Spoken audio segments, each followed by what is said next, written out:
Salut tout le monde!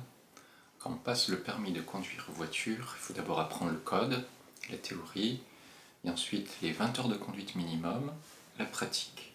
Ensuite, on peut faire conduite accompagnée à partir de 15 ans, ou passer directement l'examen du permis de conduire à partir de 17 ans bientôt. Ensuite, ouf, ça y est, on peut enfin conduire tout seul. Avoir le permis, c'est bien, et pour bien conduire, cela prend du temps. Il faut acquérir des réflexes qui viennent petit à petit, il faut de l'expérience. C'est pareil pour la vie chrétienne. Le baptême, à l'âge adulte, chez les protestants, ce n'est pas un certificat de chrétienté, c'est le témoignage public du cheminement dans la foi qui a déjà été fait avec Dieu par la personne qui se fait baptiser. La conversion précède le baptême. Le baptême n'est pas non plus un certificat de garantie pour bien vivre une vie douce et paisible, mais le baptême, c'est plutôt le début du chemin de croix avec Dieu du chrétien. C'est ce que nous rappelle notre texte d'aujourd'hui, Jacques 4, 1 à 12. D'où viennent les conflits et d'où viennent les luttes parmi vous? N'est-ce pas de vos passions qui combattent dans vos membres? Vous désirez et vous ne possédez pas.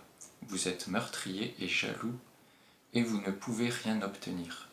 Vous avez des luttes et des conflits. Vous ne possédez pas parce que vous ne demandez pas. Quand vous demandez, vous ne recevez pas parce que vous demandez mal, dans le but de satisfaire vos passions. Adultères que vous êtes, ne savez-vous pas que l'amour pour le monde est synonyme de haine contre Dieu? Celui donc qui veut être l'ami du monde se fait l'ennemi de Dieu. Croyez-vous que l'Écriture parle sans raison? C'est avec jalousie que Dieu aime l'Esprit qui habite en nous. Cependant, la grâce qu'il accorde est plus grande encore. C'est pourquoi l'Écriture dit « Dieu s'oppose aux orgueilleux, mais il fait grâce aux humbles. » Soumettez-vous donc à Dieu, mais résistez au diable, et il fuira loin de vous. Approchez-vous de Dieu, et il s'approchera de vous. Nettoyez vos mains, pécheurs, purifiez vos cœurs, hommes partagés. Ayez conscience de votre misère, soyez dans le deuil et dans les larmes, que votre rire se change en deuil et votre joie en tristesse. Humiliez-vous devant le Seigneur, et il vous élèvera. Ne dites pas du mal les uns des autres, frères et sœurs. Celui qui parle contre un frère ou qui juge son frère, parle contre la loi et juge la loi. Or, si tu juges la loi, tu ne la mets pas en pratique, mais tu t'en fais le juge. Un seul est législateur et juge, c'est celui qui peut sauver et perdre. Mais toi, qui es-tu pour juger ton prochain? Première partie, le cercle vicieux de l'ennemi de Dieu. Jacques écrit aux chrétiens, il encourage les chrétiens de son époque à éviter les conflits, les luttes entre eux. Les conflits sont parmi vous, dans l'Église, entre les chrétiens. Être chrétien ne suffit pas à éviter les conflits. L'Église en général, dans toute sa diversité, les églises peuvent traverser des conflits, ça arrive. L'exemple typique dans une église, c'est la nappe brodée, utilisée depuis 3 générations pour la table de la Sainte Seine. Malheur à qui voudrait la changer, la tante Germaine veille. Vouloir changer la nappe brodée de tante Germaine, c'est potentiellement se lancer dans un conflit. Cela peut être surprenant de l'extérieur, mais ça arrive en vrai.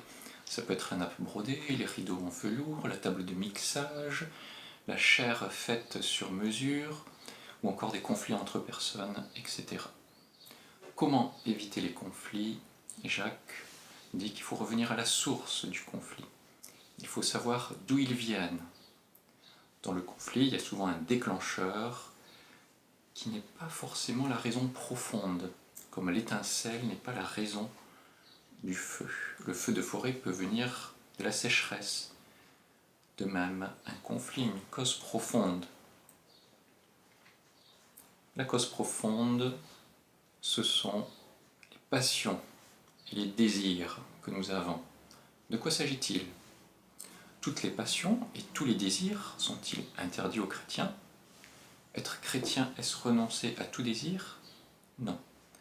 Certaines versions précisent les passions du verset 1. Il s'agit des désirs mauvais, ou encore des désirs égoïstes. Dit autrement, c'est désirer des choses pour soi-même et pas pour Dieu ou pour les autres.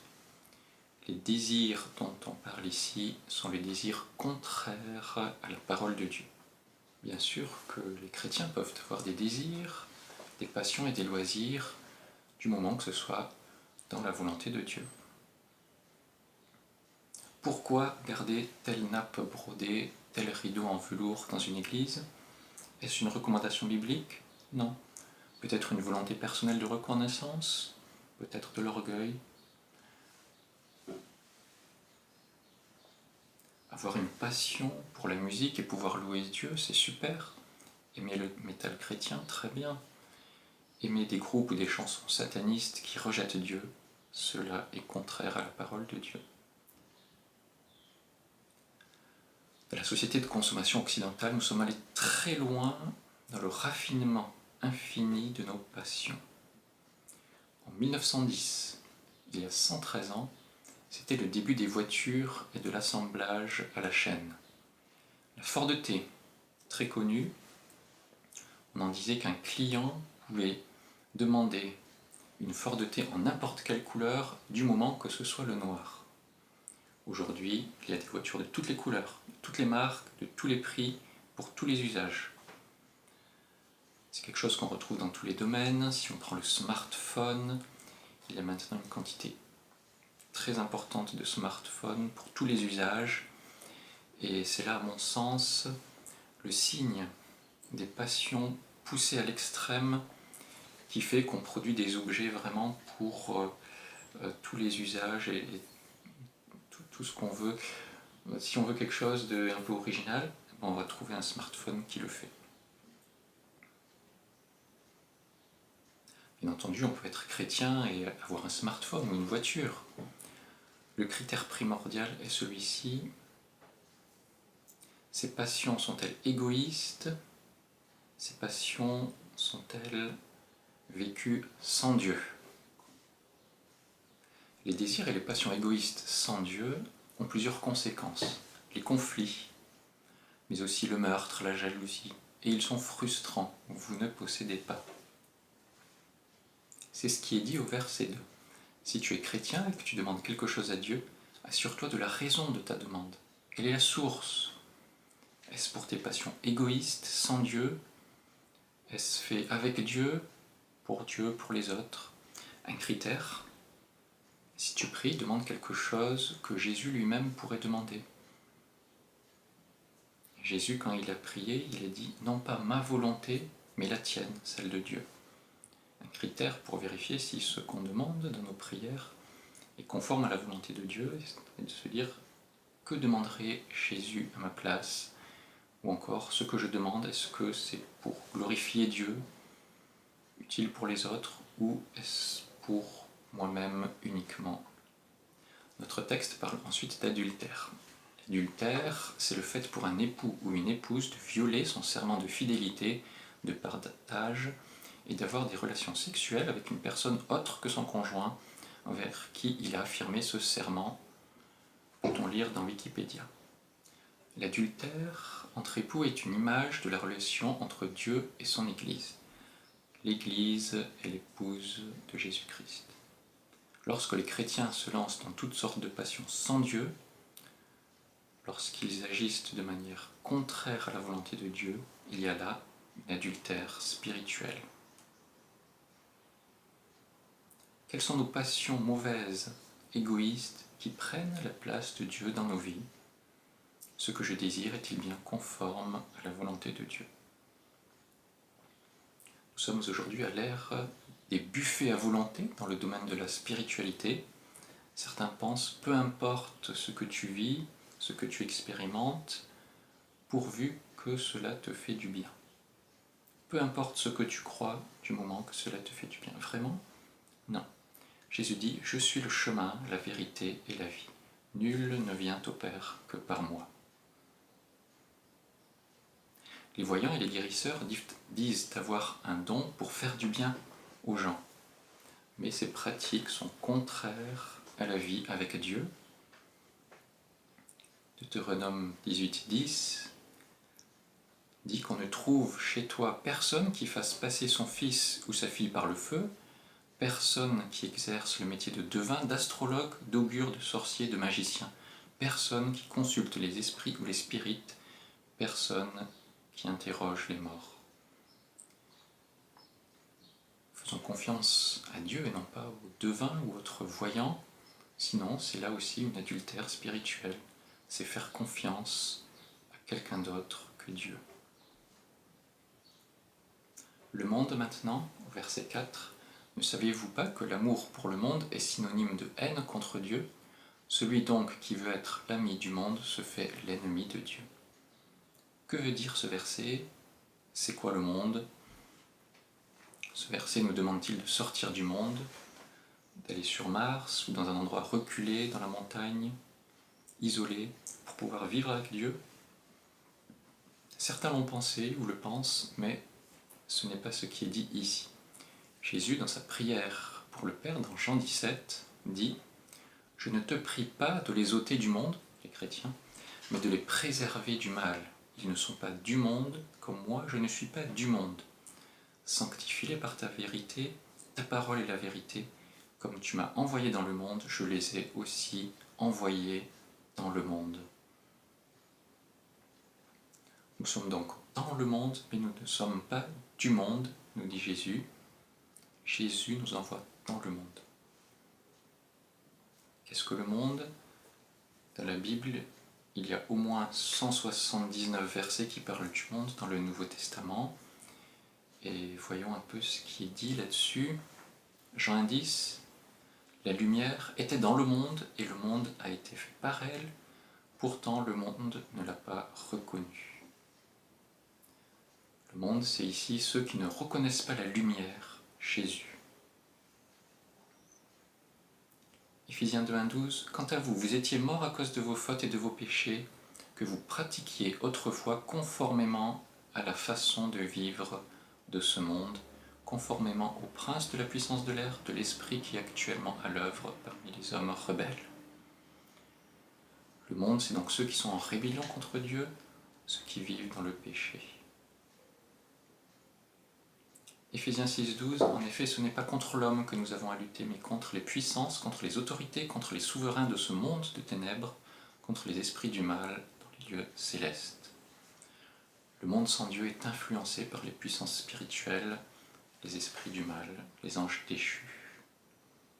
Jacques 3:6, la langue est aussi un feu, c'est le monde de la méchanceté. Ainsi la langue se trouve parmi nos membres, elle souille tout notre corps et enflamme le cours de notre existence, étant elle-même enflammée par l'enfer. Dans le monde, il y a l'injustice qui est attisée, amplifiée par la langue ou les mauvaises paroles. Dans tous ces versets, on voit que le monde, c'est vivre sans Dieu, sans reconnaître Jésus, là où il y a beaucoup de péchés. Le monde, c'est tout ce qui est soumis au péché, au mal. Le monde, c'est aussi être influencé par les puissances spirituelles hostiles à Dieu.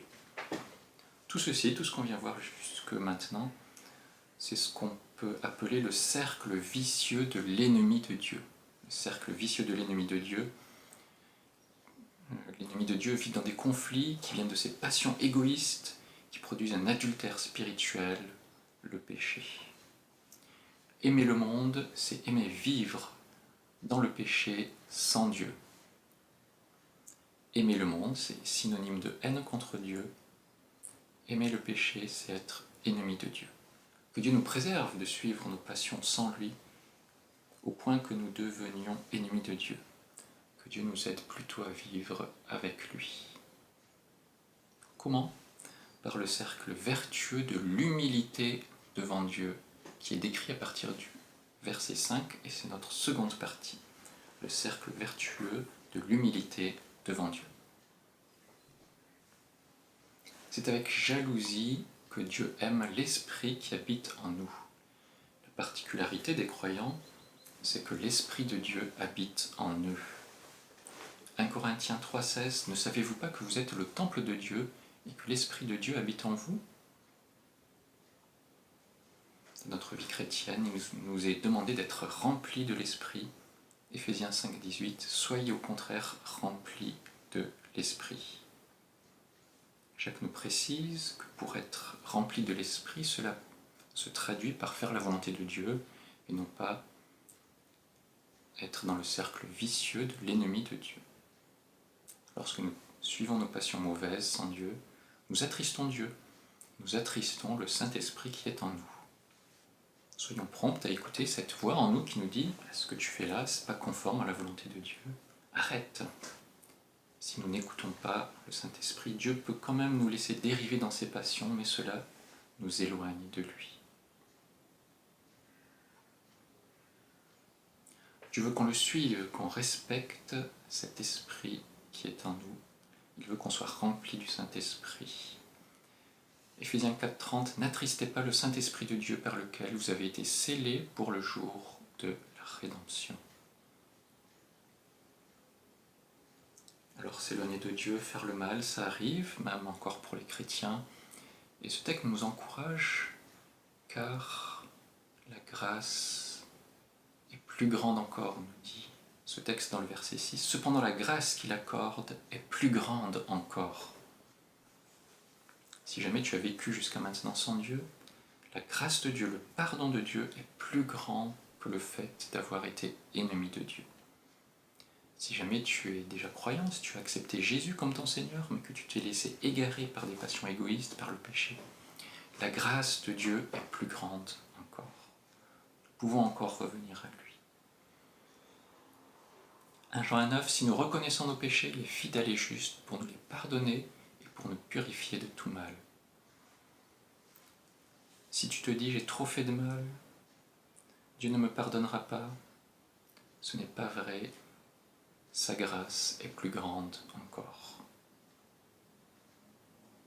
Il suffit de reconnaître nos péchés devant Dieu, de lui demander pardon et de l'accepter humblement comme notre Seigneur et Sauveur. Crois au Seigneur Jésus et tu seras sauvé. Si tu te dis je suis chrétien et pourtant je continue à faire le mal, Dieu ne me pardonnera pas, ce n'est pas vrai. La grâce est plus grande encore. La grâce est plus grande que nos pensées. Et Dieu nous demande de marcher avec lui, à lui être fidèle et non pas à être des adultères spirituels. L'humilité ensuite. Dieu résiste aux orgueilleux, mais il fait grâce aux humbles. Cette parole est répétée plusieurs fois dans la Bible. Par exemple dans 1 Pierre 5,5, Psaume 138, 6, 2 Samuel 22, 28, Proverbe 11.2, etc. Dieu résiste aux orgueilleux, mais il fait grâce aux humbles. Qu'est-ce que l'orgueil? C'est se croire supérieur aux autres dans les relations. L'orgueil, c'est avoir une opinion exagérée de sa propre valeur, c'est avoir du mépris pour les autres. L'orgueil, ça peut être aussi de croire que l'on peut se sauver soi-même par nos propres forces, nos propres efforts. C'est faire confiance à soi-même plutôt qu'à Dieu. Ce n'est pas ce que Dieu veut pour nous. Au contraire, il attend de nous de l'humilité.